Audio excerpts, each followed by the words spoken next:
আসসালামু আলাইকুম। নিঃসন্দেহে আপনারা সবাই ভালো আছেন। গত ভিডিওতে আপনারা যেভাবে আমাকে উৎসাহ প্রদান করেছেন এই জন্য আপনাদের সবাইকে ধন্যবাদ জানিয়ে আজকে ভিডিওটি শুরু করছি। আজকে আমি যে বিষয়টি নিয়ে কথা বলবো সেটা আপনাদের জন্য অনেক গুরুত্বপূর্ণ।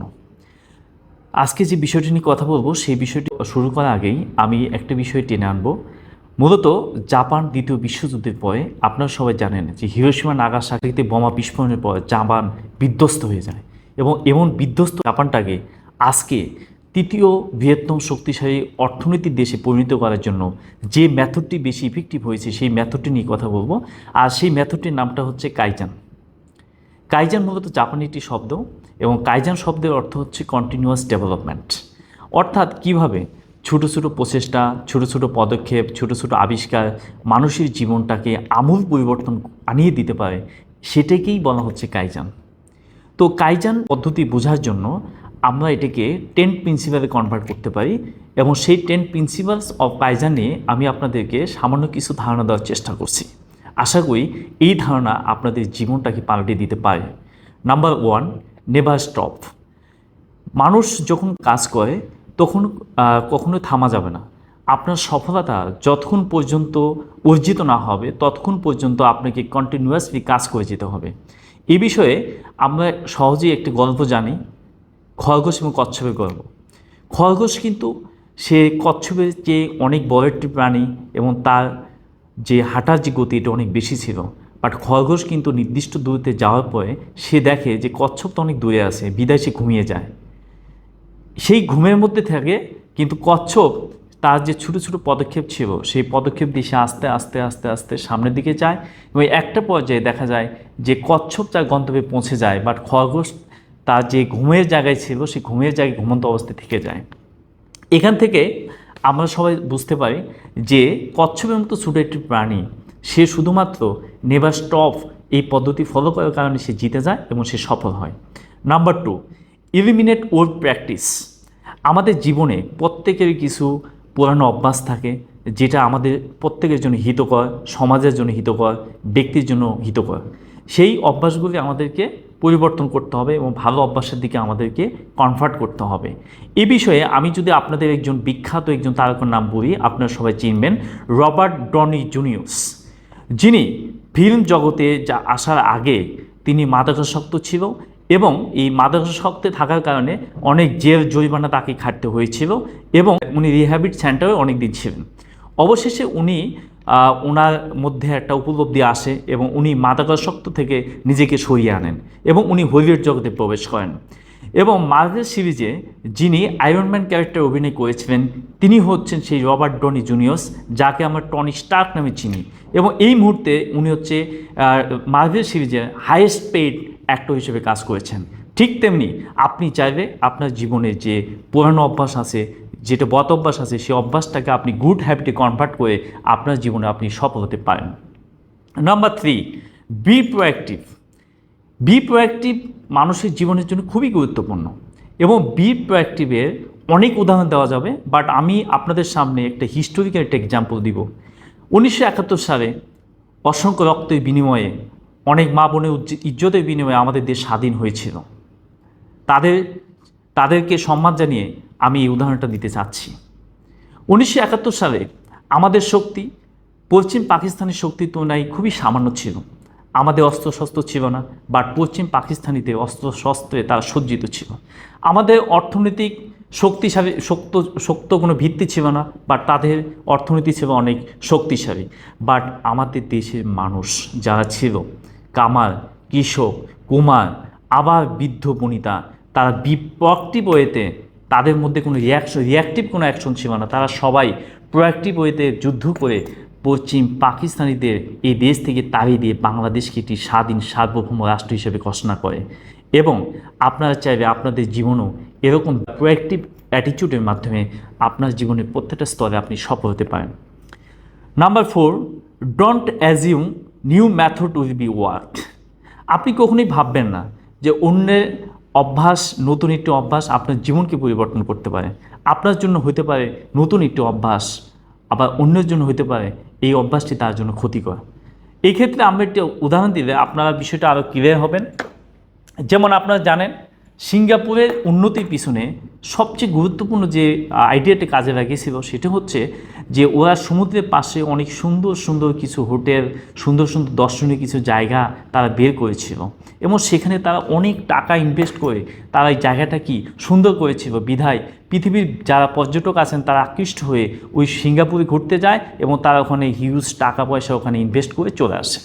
ঠিক এই থিওরিটাকে কাজে লাগিয়ে শ্রীলঙ্কা যখন চেষ্টা করেছিল যে তাদের দেশে পর্যটকদের আকৃষ্ট করার জন্য অনেক 5 স্টার হোটেল করবে, অনেক বিল্ডিং ইমারত করবে, তারা কিন্তু সেই কাজটি সাকসেসফুলি করতে পারে নাই।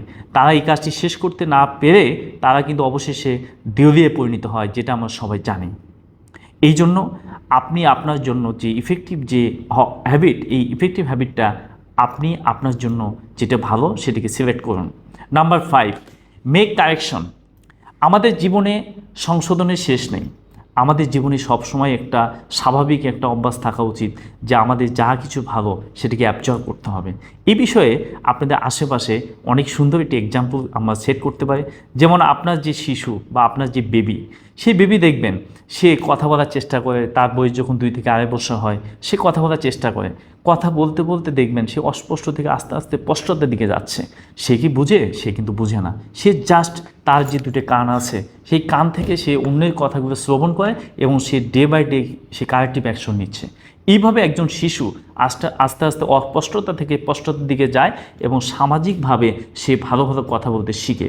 এইভাবে আপনি আপনার জীবনে আপনার জীবনটাকে কারেকশন নিতে পারেন, আপনার আশেপাশের পরিবেশ থেকে আপনি শিখতে পারেন। Number 6, empower all employees to speak up. অর্থাৎ আমি যেটা বলবো যে আপনার আশেপাশে আপনার সমাজ, আপনার পরিবেশ, আপনার পরিবার অথবা আপনার অফিস কলিগ, আপনি সবাইকে এম্পাওয়ার করুন যে আপনার ভিতরে যে শক্তি আছে এই শক্তিটাকে আরও ডেভেলপ করার জন্য আপনি সবাইকে স্পিক আপ করতে বলেন যে আপনার মধ্যে কী সমস্যা আছে সেটা যেন সবাই বলে। এবং অনেক সময় দেখবেন আপনি অফিসে খুব বড় একজন বস হিসেবে কর্মরত আছেন, আপনার মধ্যে কিছু খারাপ অভ্যাস আছে, বাট সেই অভ্যাসটি কেউ বলার সাহস করছে না, সে বললে হয়তো আপনি সেটাকে কীভাবে নেবেন সেই বিষয়ে তারা কনফিউজড। এই জন্য আপনি এটার জন্য অ্যাওয়ার্ড ঘোষণা করতে পারেন, তাদেরকে অ্যাওয়ার্ড দিতে পারেন যে আমার যদি কোনো ভালো অভ্যাস বা খারাপ অভ্যাস যেটাই থাকবে আপনারা আমার সামনে বলবেন, আমার জীবনটাকে যেন সুন্দর করতে পারে। এইভাবে আপনি আপনার এমপ্লয়ি যারা আছে তাদেরকে এম্পাওয়ার করতে পারেন। Number 7, crowd source. Crowd source বলতে আমরা যেটা বুঝবো যে learn from other people and get some new ideas on things you can add your routine to create continuous improvement. অর্থাৎ আপনি চাইলে আপনি মাঝে মাঝে বোর্ড মিটিং করতে পারেন। সেই বোর্ড মিটিংয়ে আপনি সবাইকে বলবেন যে এই বিষয়ে একটু ভালো একটা আইডিয়া দেন, অথবা আপনি একটা গেট টুগেদার করতে পারেন, আপনি একটা আনন্দের একটা প্রোগ্রাম করতে পারেন। দেখবেন আপনি হাসতে হাসতে অথবা গল্প করতে করতে আপনি ভালো কিছু আইডিয়া পেয়ে যাবেন এবং সেই আইডিয়া আপনার জীবনের জন্য খুবই ইফেক্টিভ হবে। Number 8, practice the 5 why method. আমাদের জীবনে অনেক সম্পর্ক, অনেক আত্মীয়তা, অনেক বন্ধুত্ব নষ্ট হয়ে যায় সামান্য কিছু ভুলের কারণে। এবং আপনি যদি আপনার জীবনে যে কোনো সমস্যা যখন আসবে আপনি যদি কিছু প্রশ্ন করেন দেখবেন এটা সহজ উত্তর পেয়ে যাবেন এবং সেটা রুট কজ পেয়ে যাবেন। যেমন আপনার 2জন বন্ধুর সম্পর্ক কত 20 বছর, তো হঠাৎ করে আপনার কোনো এক বন্ধু রাগান্বিত হয়ে গেল, তো আপনিও রেগে গেলেন, রেগে গিয়ে আপনার 20 বছরের সম্পর্ক মুহূর্তের মধ্যে ভ্যানিশ করে দেবেন। বাট আপনি যদি রুট কজ করেন তাহলে দেখবেন সেই বন্ধুটা কেন রেগে গেল, আপনি দেখবেন তার ফ্যামিলিতে হয়তো কোনো একটা সমস্যা হয়েছে। দেন আপনি যদি প্রশ্ন করেন সেকেন্ড হোয়াই, যে কেন ফ্যামিলিতে সমস্যা হলো, কারণ এই জন্য ফ্যামিলিতে সমস্যা হয়েছে কারণ তার ফ্যামিলি চায় না যে আপনার সাথে তার বন্ধু একটু সম্পর্ক ঠিক রাখুক। তো ফাইনালি রুট কজে জানা গেল যে আপনার কারণেই আপনার বন্ধু কিন্তু ফ্যামিলি থেকে গালি খেয়েছে এবং যার কারণে সে রাগান্বিত হয়ে আপনাকে কথা বলেছে।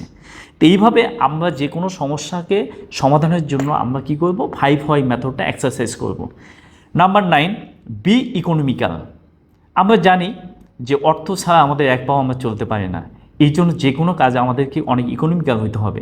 যেমন আমরা যারা অফিসে কর্পোরেট জগতে জব করছি আমাদের চিন্তা করতে হবে আমাদের কাজটাকে কিভাবে আমরা সুন্দরভাবে করতে পারি, কিভাবে আমাদের ইরেশনটা কমাতে পারি, কিভাবে আমাদের প্রোডাক্টটাকে আমরা চিপার করতে পারি, বেটার করতে পারি, ফাস্টার করতে পারি।